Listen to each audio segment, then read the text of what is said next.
physics.lk විදිහින් අරන් එන නවතම පාඩම් මාලාවේ කෙමිස්ට්‍රි විෂය යටතේ කර්මාන්ත රසායනික පාඩම් මාලාවේ සබන් නිෂ්පාදනයත් සමග තමයි අද වීඩියෝ එක හරහා විෂය කරුණු අරන් එන්නේ.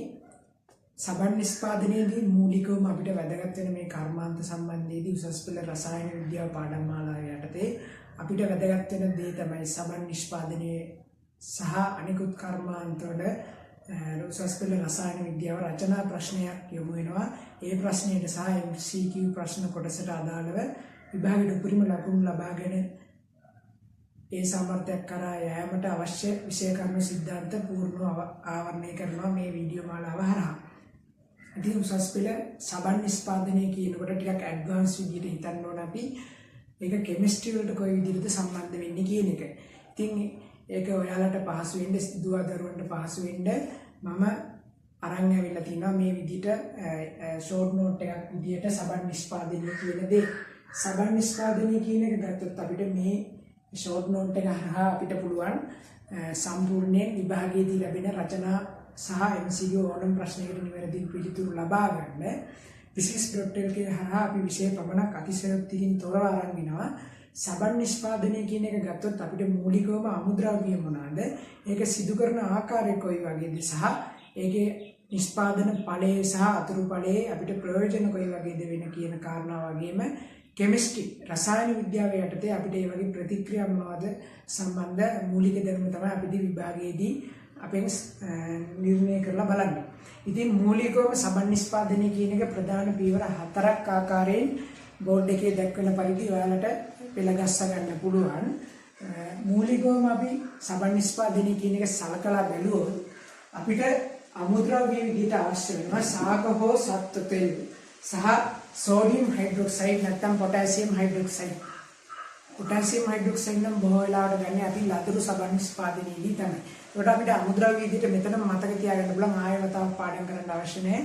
විභාගයට යනකම් මේ වෙලාවේදීම මතක තියාගන්න පුළුවන් දුවා දරුවන්ට ඔයගොල්ලන්ට පන්තිම මතක තියාගන්න පුළුවන් ඔන්ලයින් වීඩියෝ එක බලලා නෝට් එක ලියා ගන්න කෙනෙක්ට උනත් මේ මොහොතේදීම මතක තියාගන්න පුළුවන් සබන් නිෂ්පාදනයේදී අමුද්‍රව්‍ය විදිහට අපි යොදාගන්නේ සාක හෝ සත්ව තෙල් සහ සෝඩියම් හයිඩ්‍රොක්සයිඩ් හෝ පොටෑසියම් හයිඩ්‍රොක්සයිඩ් KOH කියන එක අපි යොදාගන්නේ ලදරු සබන් නිෂ්පාදනයේදී තමයි. ඊළඟට අපිට බලන්න තියෙන්නේ මේ සබන් නිෂ්පාදනයේ පියවරයන් මොනවද කියලා. මොන පියවර කීපයක් යටතේද අපි පියවර 4ක් යටතේ තමයි මේ සබන් නිෂ්පාදනය කියන දේ සිදු කරන්නේ. සබන් නිෂ්පාදනයේදී අපිට මූලිකව වැදගත් වෙන මේ රූපයේ දැක්වෙන ආකාරයට පියවරයන් විදිහට අපිට විභාගෙදී ව්‍යුහගත රචනා ප්‍රශ්නයක හරි ඇහුවොත් අපි මේ විදිහට ලියන්න ඕන. පියවර 4 කෙලින්ම අහලා තිබ්බොත් අපි මේ විදිහට ලියන්න ඕන. සැපොනීකරණය, ග්ලිසරින් ඉවත් කිරීම, සබන් පිරිපහදු කිරීම, නිමි සබන් බවට පත් කිරීම. මම නැවත වතාවක් ඔබේ නෝට් එක ලියා ගන්න කෙනෙක්ට වගේම පන්ති ඉන්න ළමයිට නැවත නෝට් එක ලියා ගන්න වෙලාවට අවශ්‍ය නිසා මම නැවත වතාවක් සඳහන් කරනවා. සබන් නිෂ්පාදනයේ පියවර විදිහට උසස් පෙළ රසායන විද්‍යාව ප්‍රශ්නයක් යොමුනොත් අපි මේ පියවර 4 ලියලා තියෙන ඉඩකඩ අනුව අපිට ප්‍රතික්‍රියා දීලා පෙන්වන්න පුළුවන්. නෝට් එකක් ලියා ගන්න නිසා අපි පියවර 4 කියලා අහුවොත් මේ විදිහට අමුද්‍රව්‍ය මුලින්ම දක්වලා සාක හෝ සත්ව තෙල් කියන එක සහ පොටෑසියම් හයිඩ්‍රොක්සයිඩ් KOH කියන එක දක්වන්න පුළුවන්. ඊළඟට පියවරයන් ගත්තොත් සැපොනීකරණය, ග්ලිසරින් ඉවත් කිරීම, සබන් පිරිපාදු කිරීම, නිමි සබන් බවට පත් කිරීම කියන එක ගන්න පුළුවන්. ඊළඟට අපි උසස් පෙළ රසායන විද්‍යාව ශිෂ්‍යයෙක් වශයෙන් අපි දැනගන්න ඕනේ සබන් නිෂ්පාදනයේදී මොකක්ද මේ සබන් කියන්නේ? සබන් කියන්නේ ඇත්තටම ජල බීතික වලිගයක්. ඒ කියන්නේ නිර්ද්‍රවීය ආර්කාණ්ඩයක් සහිත නැත්නම් කාබන් දාමයක් සහිත ජලකාමී හිසක් සහිත කාබොක්සිලික් අම්ල සහ සෝඩියම් ලවණයක එකතු වෙලා හැදෙන ද්‍රවීය කොටසක් සහිත කොටසට තමයි අපි මේ සබන් කියලා කියන්නේ.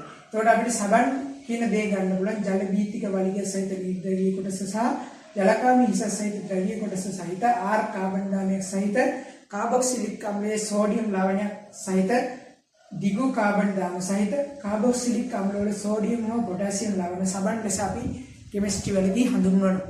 ඊට පස්සේ අපිට ගන්න පුළුවන් මේ සබන් නිෂ්පාදනයේ පියවරයන් ටිකක් විස්තර කරලා අපි අර්ථ දක්වගමු. අපි කිව්වා සැපොනීකරණය කියලා. සැපොනීකරණයෙන් අපි කියන්නේ සාක හෝ සත්ව තෙල් පුල කියලා දෙයක් තියෙනවා. ඒ තුලින් යවලා පිරිසිදු කරගන්නවා. ඒක තමයි අපි සැපොනීකරණයේදී කරන්නේ. ඊළඟට අපි දැනගන්න ඕනේ මේ ට්‍රයිග්ලිසරයිඩයක් කියන්නේ. ට්‍රයිග්ලිසරයිඩයක් කියන එක අපි ග්ලිසරින් ඉවත් කරගත්තොත් තමයි අපිට සබන් නිෂ්පාදනයේදී අපිට පිළිපහදු කරගත්ත සබන් ගන්න පුළුවන්. ඒකට අපි ගන්නවා මේ වගේ ද්‍රාවණයක් භාජනයක් අරගෙන අපි මේ තියෙන ද්‍රාවණයට අපි යොදනවා සෝඩියම් ක්ලෝරයිඩ් කියන්නේ. සෝඩියම් ක්ලෝරයිඩ් යොදපුවම මෙන්න මේ ආකාරයට ප්‍රතික්‍රියාවක් සිද්ධ වෙනවා. කාබොක්සිලික් ආම්ල කාණ්ඩයේ සහිත සෝඩියම් ලවණේ විඝටනයක් වෙනවා, සමතුලිතතාවයක් ඇති වෙනවා සෝඩියම් දැම්මට පස්සේ. සෝඩියම් දැම්මට පස්සේ ප්‍රතික්‍රියාව මේ ආකාරයට සිදු වෙන එකේ පසුපසට නැඹුරුලා දිය වී ඇති සබන් අවශ්‍යක වෙනවා. එතකොට අපිට නිවැරදිව අපි කිව්ව කලින් සබන් කියන්නේ RC ඩබල් O ඍණ සෝඩියම් ලවණයක් හරි පොටෑසියම් ලවණයක් හරි කියන. එතකොට අපිට විභාගදී මේ පියවරන් 4 යටතේ විස්තරාත්මක කරුණු ලියන්න ගියොත් සාග හෝ සත්තුතෙන් කුල තුලින් යවා පිරිසුදු කරනවා කියන එක ලියන්න පුළුවන්. ඒ වගේම ප්‍රතික්‍රියා ලියනවා නම් මේ ට්‍රයිග්ලිසරයිඩ් RC ද්විත්ව බන්ධනයක් සහිත CH2 කාණ්ඩ සහිත කාණ්ඩ තුනක් තියෙනින්ද අපි කියනවා ට්‍රයි කියන පත්‍ය යොදනවා. ඊට ඒක සෝඩියම් හයිඩ්‍රොක්සයිඩ් සමග ප්‍රතික්‍රියා කරපුවම අපිට ග්ලිසරින් කියන අතුරු ඵලය සහ සබන් කියන ප්‍රධාන ඵලය හම්බ වෙනවා. අපිට ඒක සබන් නිෂ්පාදනයේදී අතුරු ඵලය විදිහට හම්බෙන්නේ මෙන්න මේ සංයෝගය. ග්ලිසරින් වල රසායනික විවේදයන් කිව්වොත් අපිට මේ විදිහට අදලා පෙන්වන්න පුළුවන්. සබන් කියන්නේ මේ විදිහට ලැබෙනවා.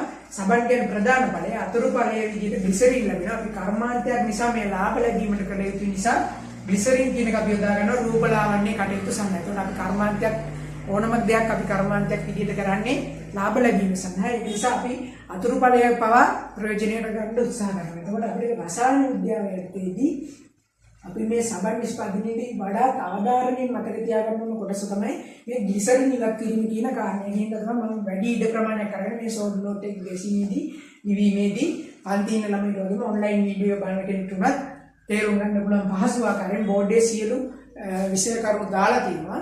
එතකොට අවශ්‍ය කෙනෙක්ට ස්ක්‍රීන්ෂොට් එකක් ගහගෙන ෂෝට් නෝට් එකක් විදිහට වුණා මේ වගේ වීඩියෝ 14ක් එනවා කර්මාන්ත 14ට අදාළව physics.lk YouTube channel එක, TikTok channel එක සහ Facebook page හරහා. එතකොට අපිට මේ දෙවෙනි කොටස තමයි ඊටම වැදගත් වෙන්නේ රසායන විද්‍යාවේ සබන් නිෂ්පාදනයේ ග්ලිසරින් ඉවත් කිරීම කියන එක අපිට ප්‍රතික්‍රියාවක් විදිහට ලියලා පෙන්නන්න කිව්වොත් මේ විදිහට ලියන්න දැනගන්න ඕන සිසු දරුවන් වෙනවද. ඊට පස්සේ අපිට කරන්න තියෙන්නේ මේ සමතුලිතතා නියතයේ ආශ්‍රයෙන් අපි දන්නවා සෝඩියම් සෝඩියම් ක්ලෝරයිඩ් අපි එකතු කරන්නේ මේ ප්‍රතික්‍රියාව කියන දේ දකුණු පසට නැඹුරු කරනවා. අපි දන්නවා ලේචටලී මූල ධර්මයන්ව යම්කිසි ප්‍රතික්‍රියක සහ ඵල සමතුලිතයක් තියෙනකොට යම්කිසි පැත්තක කියන්නේ දකුණු හෝ වම් පැත්තේ තියෙන සංයෝගයක් වැඩ කරනකොට වැඩි කරනකොට ඒ සමතුලිතතාවයේ ඊට විරුද්ධ දිශාවට නැඹුරු වෙනවා. ඒකට දැන් ප්‍රතික්‍රියාව මේ සෝඩියම් ක්ලෝරයිඩ් එකතු කිරීමත් සමග සෝඩියම් අයනය වැඩි වෙනවා. සෝඩියම් අයනය වැඩි වෙනත් එක්කම ප්‍රතික්‍රියාව පසුපසට නැඹුරු වෙනවා. ඒත් සමගම මේ ස්තර විදිහට වෙන් වෙනවා. ග්ලිසරින් සහිතව මිශ්‍රණය ග්ලිසරින් සහ සබන් මිශ්‍ර වී පවතිනදී සෝඩියම් ක්ලෝරයිඩ් දැමීම නිසා සබන් ලෙස පහළට ආක්ෂේප වෙනවා. එතකොට අපිට ග්ලිසරින් ඉවත් කරගන්න පුළුවන්. ඊළඟ සබන් පිළිපහදු කරන්නේදී අපි අමතරව යෙදුපු සෝඩියම් ක්ලෝරයිඩ් කියන දේ ඉවත් කරගන්න ඕනේ. ඒකට අපිට කේන්ද්‍ර ප්‍රසාරණය නැත්නම් සෙන්ට්‍රිෆියුජ් කරනවා කියන ඉංග්‍රීසියෙන් කියනවා ඉංග්‍රීසි මීඩියම් ආධාරණ දරුවෙකුට සෙන්ට්‍රිෆියුජ් මැෂින් එකක් ආධාරයෙන් අපිට කරගන්න පුළුවන් මේ සෝඩියම් ක්ලෝරයිඩ් නැත්නම් කේන්ද්‍ර ප්‍රසරණයෙන් අපි භ්‍රමණය කරවලා ඒක ඉවත් කරගන්නවා. සෝඩියම් හයිඩ්‍රොක්සයිඩ් දුබල අම්ලය යොදා ඉවත් කරගන්න පුළුවන්. අපිට අතරමැදි ඵලයක් විදිහට සෝඩියම් හයිඩ්‍රොක්සයිඩ් හැදුනොත් අපි ඒක දුබල අම්ලය යොදා ඉවත් කරනවා. ඊළඟට අපි අවසාන වශයෙන් නිබි සබන් බවට පත් කිරීමට නිමි සබන් විදියට වෙළඳපොළට දාන්න කලින් අපි ජලය ඉවත් කරගන්න ඕනේ.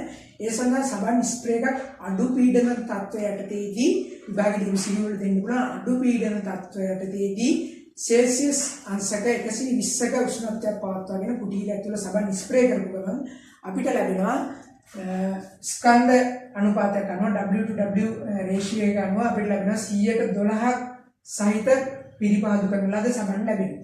එතකොට අපිට ඔය ආකාරයට ප්‍රධාන පියවර 4කට සැපොනීකරණය, ග්ලිසරින් ඉවත් කිරීම, සබන් පිළිපහදු කිරීම, නිමි සබන් බවට පත් කිරීම කියන එක ගන්න පුළුවන්. ඊට පස්සේ අපිට පිරෝම් කාරක වර්ණක යොදලා විශේෂ සුවඳ වර්ග යොදලා වෙළඳපොළට නිකුත් කරන්න පුළුවන්. ඉතින් මේ සබන් නිෂ්පාදනයේදී අපිට ඊළඟට වැදගත්ම දේ තමයි අමතක කරන්න බැරිම දේ තමයි මේ කැල්සියම් ධන දෙක සහ මැග්නීසියම් ධන දෙක කියන අය. එතකොට අපි දන්නවා ජලයේ කඨිනත්වයට හේතු වෙන අයන ප්‍රධාන වර්ග දෙක ස්ථිර කඨිනත්වය සහ తాවකාලික කඨිනත්වය කියලා දෙකක් තියෙනවා. මේ කඨිනත්වය හේතු වෙන සබන් නිසා ඇති වෙන දෙයක් තමයි මේ ජලයේ සබන් දිය කිරීමේ හැකියාවට තමයි අපි කඨිනත්වය කියලා කියන්නේ. එතකොට ඒකට ප්‍රධාන වශයෙන් බලපාන අයන මොනවාද කියලා විභාගය දවුවොත් කටිනත්වයට බලපාන අයන මොනවාද කියලා දවුවොත් අපිට විභාගයේදී අපිට කියන්න පුළුවන් කැල්සියම් ධන දෙක සහ මැග්නීසියම් ධන දෙක විදියට. ඊළඟට අපිට වැදගත් වෙන දේවල් තමයි මේ සබන් කියන දේ මිසෙල්ලා අංශු සමග මිසෙල්ලා අංශු කියන්නේ අපි දූවිලි අංශු සමග අපි මේ විදියට ගත්තොත් මේ ජලකාමී හිස් අපි මිසෙල්ලා අංශුවක් මෙහෙම දූවිලි අංශුවක් ගත්තොත් අපි දූවිලි අංශුවක් ගත්තොත් ඒක ජලකාමී හිස සහ ජලබීතික වලිගය කියලා කොටස් දෙකක් තියෙනවා කියලා කියනවා සබන් වලදී. එතකොට අපිට මේ ජලකාමී හිසයි ජලබීතික වලිගය ජලකාමී හිස් එළියට තියෙන විදිහට ජලබීතික වලිගය ඇතුළට තියෙන විදිහට අපිට මේකට කියනවා අපි මිසෙල්ලා අංශුව නැත්නම් දූවිලි අංශුව. මේක අපි දැනගන්න ඕන සම්පත් පොතේ වැඩිතර තොරතුරු දිනවා ෂෝට් නෝට් එකක් විදිහට අරගෙන ඒක තමයි මේ වීඩියෝ එකෙන් අපි ගිරෙන්නේ මිසෙල්ලා අංශුව. නැත්නම් අපි මේ සේදුම් ක්‍රියාවලිය කරන පෘෂ්ඨයේ පවතින දූවිලි අංශු. ඒ දූවිලි අංශු වලදී අපි කියනවා මිසෙල්ලා අංශුව කියලා. එතකොට මේ සබන් වලින් කරන්නේ සබන් අණු කීපයක් ඇවිල්ලා මේ දූවිලි අංශු තියෙන පවතින තැනට ඇවිල්ලා ජලකාමී හිස පිටතට පවතින විදිහට ජලබීතික වලිගය ඇතුළට පවතිනත් විදිහට මිසෙල්ලා අංශු වටේ වුණ බැඳෙනවා. මිසෙල්ලා අංශු වටේ බැඳිලා ඉවරලා අපිට මේක ඇතුලේ තියෙන ජලබීතික කොටස එළියේ තියෙන ජලකාමී කොටස. ඒක ජලයේ සමග මිශ්‍ර වෙලා මේ දූවිලි ටික ශෝධනයක් සිද්ධ වෙනවා සබන් අංශු මගින් ඇදගෙන යනවා. එතකොට අපිට අපේ අදාළ පෘෂ්ඨය නිවැරදි ආකාරයට සුද්ධ කරගන්න පුළුවන්. ඉතින් කර්මාන්ත යටතේදී සබන් නිෂ්පාදනයේදී මූලිකවම මම අවසාන වශයෙන් නැවතවතාවක් මේ විෂය කොටස සමරයිස් කරලා මේ වීඩියෝ එකේදී කියා දෙනවා. හොඳට අහගෙන ඉන්න. කලින් වීඩියෝ එකේ අවශ්‍යයට ස්ක්‍රීන්ෂොට් එකක් ගහගෙන නෝට් එක ලියා ගන්න පුළුවන්. මේ විදිහට වැදගත් විදිහට කර්මාන්ත 14ක් අපි අරන් එනවා. ඉතින් මේ සබන් නිෂ්පාදනය කියන එක ගත්තොත් අමුද්‍රව්‍ය විදිහට සාක හෝ සත්ව තෙල් ගන්නවා, සෝඩියම් හයිඩ්‍රොක්සයිඩ්, පොටෑසියම් හයිඩ්‍රොක්සයිඩ් කියන එක ගන්නවා. පියවර 4කින් තමයි සිද්ධ කරන්නේ. පියවර 4 විදිහට ගත්තොත් සැපොනීකරණය, ග්ලිසරින් ඉවත් කිරීම සහ සබන් පිළිපාදු කිරීම සහ නිමි සබන් නිෂ්පාදනය විදිහට තමයි අපි ගන්නෙ. ඊළඟට සබන් කියන දේ අපි රසායන විද්‍යාත්මකව අවබෝධයක් තියාගන්න ඕන. දිගු කාබන් දාම සහිත කාබොක්සිලික් අම්ලවල සෝඩියම් හෝ පොටෑසියම් ලවණ තමයි අපි සබන් කියලා හඳුන්වන්නේ. මේ දිගු කාබන් දාමේ ආර් කාබන් දාමේ ජලබීතික කොටස නිර්ද්‍රවීය වෙන අතර ජලකාමී හිස සෝඩියම් ලවණය හෝ පොටෑසියම් ලවණය COOH සමග එකතු වෙලා හදන කාබොක්සිලික් අම්ලවල ලවණ ඒක ජලකාමී හිස විදිහට ද්‍රවීය කොටසක් විදිහට අපිට අඳුර ගන්න පුළුවන්.